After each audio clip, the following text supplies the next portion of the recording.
اخوي عمد عيني عمد عيني يا اخويا ولا شوفنك عاري الجسيم ومطرب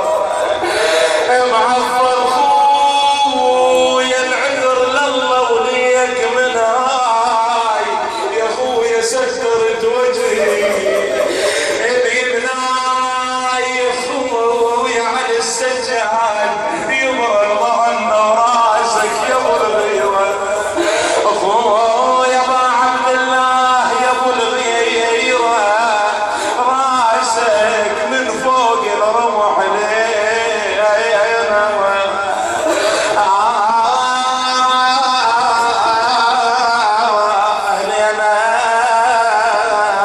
تفكر